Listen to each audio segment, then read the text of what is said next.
This might have been the best day of my damn life.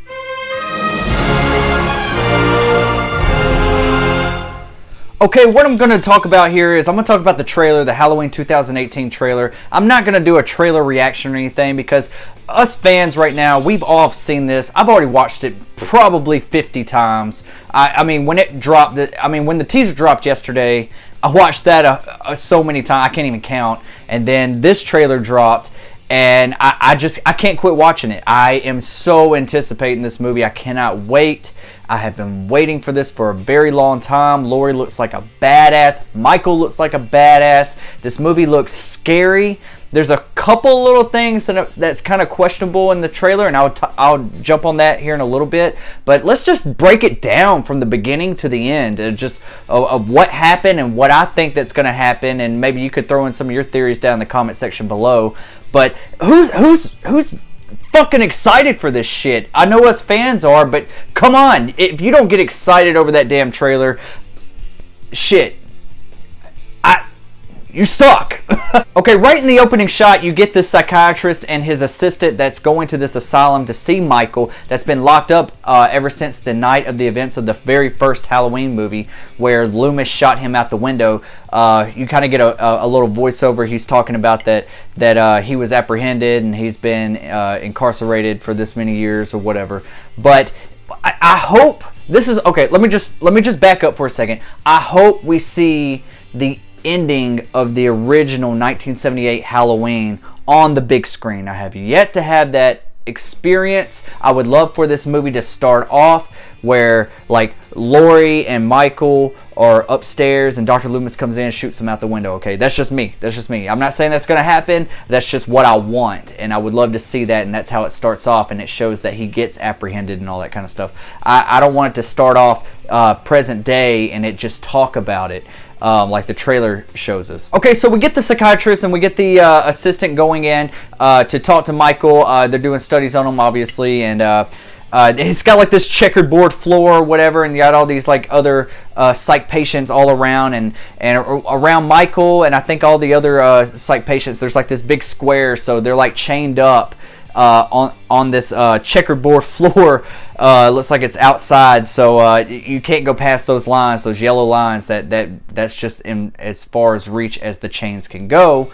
And the psychiatrist pulls out Michael's mask, and all the little loony bin psych patients start going a little nuts and everything, and the dog starts kind of squealing a little bit. Now it questions me because I don't know why he's doing that. Maybe they'll fill in the gaps. I hope it just doesn't open up like this and he's just trying to. I hope he's not a psychiatrist that's just trying to antagonize or something. I hope that there's just some balance there with that character and why he's doing what he's doing instead of it just happening and he's just on the case of Michael Myers. I hope there's a lot more to the psychiatrist like there was with Dr. Loomis. He'll never live up to Dr. Loomis, but I just hope that his actions make sense. Okay, then we see that there's a transportation on a bus, probably with a bunch of psych patients, because you see this father and son, it looks like, that comes across in a pickup truck, and there's a bunch of psych patients standing out, just like in the original, whenever the nurse and everybody, they pulled up and there was like psych patients everywhere and they stopped their cars. It was kind of like an homage to that, I could tell. Which was really, really cool. Why is he being transported? I don't know. I hope that makes sense too. I hope it's just not a reason to let him break out, because we've seen breakouts from buses, from psych patients and people that's incarcerated and all that kind of stuff before. But honestly, as long as we get to the good stuff, I'm okay with it. But it looks like he breaks out of the bus and then he's on his way to Haddonfield. Then we get where it looks like it's like a mechanical shop or a some type of gas station or something. It looks like the psychiatrist and the assistant is there, and the assistant looks like she uses the restroom. The mechanic looks like he's dead. So the assistant's in the restroom, then you see these footsteps come in under the stall, which reminds me of Halloween H2O. I think that's an homage to Halloween H2O. Even though a lot of people probably don't like that film, I do like that film. But anyways, I think that's an homage to H2O. She's sitting there, she's trying to say, someone's in here, blah, blah, blah. You got Michael's hand that comes over the stall and drops a handful of bloody teeth on the floor, and then he has a bloody hand. He's trying to pull open the stall door, and you see where he's like banging his head and he beats it down. That kind of reminds me of the Rob Zombie one, wherever he kills the truck driver. That kind of reminds me of that, and he's just dragging her out. So it looks like that she gets it probably pretty soon, because if this is going to take place mainly at Halloween night, this looks like it's during the day, so it's probably earlier in the day. I don't know if the psychiatrist gets it at that point either, because I don't know if we really see any more shots of him that could say that he lives further into the film. Once the psychiatrist gets it, you see Michael like lift up and put the mask on. So that's the question: is that does just the assistant die, or does the psychiatrist die, or do they both die and he obtains the masks? So that was like, I hope that's a really chilling scene, because it was really well done in the trailer. I also like how they touch on the brother-sister aspect of Laurie Strode and Michael Myers. How in Halloween 2 they brought up the idea of Laurie Strode being his sister, and they just went with it throughout the sequels. And even with the Rob Zombie remakes, they went with it, and they're dropping it, and that's awesome, because Laurie in the original was never Michael Myers' sister.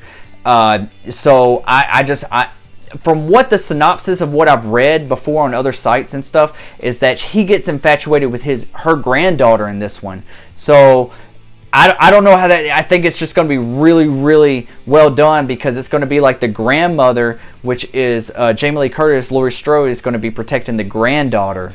Let's just talk about Laurie Strode for a minute. She looks like a total badass. It's kind of awkward seeing Jamie Lee Curtis with long hair, long gray hair like that, but she looks like she's ready. She looks like she's badass. She's not the victim-like character that she was in H2O, hiding out and everything. And I think it was pretty cool how they introduced her character, because it like showed just like her arm, and she had like a scar right here. I thought that was pretty neat. And then you just show her just shooting the rifle, and I think that what they're doing with her is completely badass. She's ready. She even told the cop, the sheriff, whoever that guy is, Will Patton, the character for that cop, she told him she's been praying for this night. And he said, why the hell would you do that? She says, so I can kill him. She's been waiting to kill this guy. So that is a totally different character than what she was in H2O. And then another thing that I would like to talk about is that maybe she's seeing visions of Michael here and there, because if you notice, like near the end of the trailer, where she thinks she sees Michael up in the window of the second story of that house, and she pulls the trigger. I mean, she's dead set on his head, but it looks like once it goes through the window, he disappears. So maybe whenever the movie starts, that she's going to start seeing like images and just like visions of him. She kind of had that in H2O too as well, but I mean, it makes sense, and it would make sense here, and it would probably make it a little bit more creepier with what they can do with like the camera work and stuff like that. And this film looks like it's going to feel like a Halloween movie. Like, and I don't mean as far as a Michael Myers movie. Yes, it's a Michael Myers movie, but it feels like it's Halloween night. You see kids trick-or-treating. You see Michael even walking around kids that are trick-or-treating and stuff like that. I mean, Michael's mask looks so badass. I was so worried about it, because there are so many sequels where his mask looks dumb as shit, and I just don't like it. It takes me out of the movie. Even though the movie might be good, his mask, if you don't have the mask right, I think you just lost most Halloween fans at that point. But this movie feels like Halloween. You got the Halloween mask. It's just aged a little bit. It doesn't look like the Rob Zombie mask. It's kind of in between of the original and Rob Zombie's mask. It's kind of, old and wrinkled and kind of discolored just a little bit, but I think that makes it look just that much more creepy. So this movie is one of my most anticipated movies, if not my most anticipated movie of the year. I cannot wait until October 19th. It's going to be amazing. Now, Laurie Strode kind of reminds me of a Sarah Connor from Terminator 2. How she is just, she's been through some shit in the past, and now she's ready. She's a badass. She's good with guns. She's even got like this switch in her kitchen where her island kind of turns to where she can go down in this sailor or something. I don't think it really showed anything that was down there, but who knows? I'm sure it's full of guns or, you know, old news articles or something of Michael. She's just ready for this. It's like she's going against her big nemesis, and I can't wait. This is a direct sequel to John Carpenter's 1978 Halloween. None of the other sequels are being mentioned. They're not even acknowledging them, especially not the Rob Zombie remakes or nothing like that. So let's start this fresh. Let's bring Michael back. Let's bring Halloween back to its roots. That's where it's at. And if this movie does well, which I really, really think it's going to, I think we might have a new trend. We might be moving away from supernatural type horror and zombies and all that kind of stuff, and maybe we'll bring slashers back, because that's what I love. I'm a big slasher fan when they're done right. Yes, there are a lot of dumb slasher movies out there, but there's a lot of dumb zombie movies, and there's a lot of dumb supernatural movies as well. So you just gotta put some love into it, and you gotta find the right director and the right writers and the right filmmakers behind the screen to make it justice and give the fans what they want and bring us something ultimately scary. That's what I want with Halloween, and I think that's what we're gonna get. The thing is, like, I want little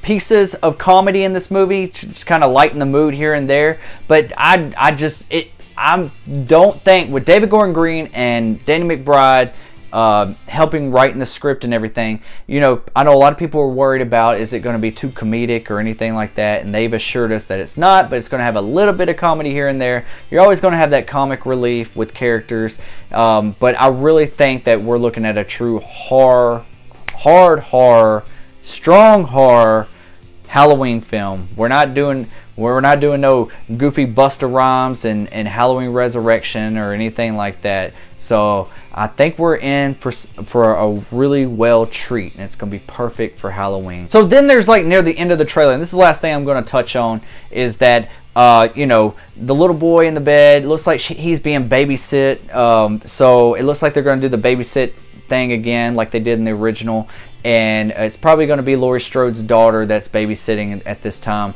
And he says that he wants his closet door closed, and there's a light on in the closet, and she goes to try to close it. It won't close. Seems like something's in the way. She does like 3 or 4 times. She finally opens it, and Michael just lifts his arm, and she just kind of goes down like this. I'm thinking that, it was kind of like a slow raise, and that's kind of how Michael kind of reacted in the first film. He was just kind of he was slow, but he was a Terminator. He just would go and just fuck some shit up. But pardon my French, but it looks like when he goes up like that, what if she gets the slice on her arm like Laurie did in the original, and you see her scar in this one. So I don't know. Maybe that'd be too much, but I think it's in the right hands. I'm excited for it. It's here, guys. It's officially here. The trailer finally dropped. Everybody can quit bitching and whining and everything like that. So I hope everybody's pleased. I would like to know what you guys think about the trailer, and where do you want to see this franchise go?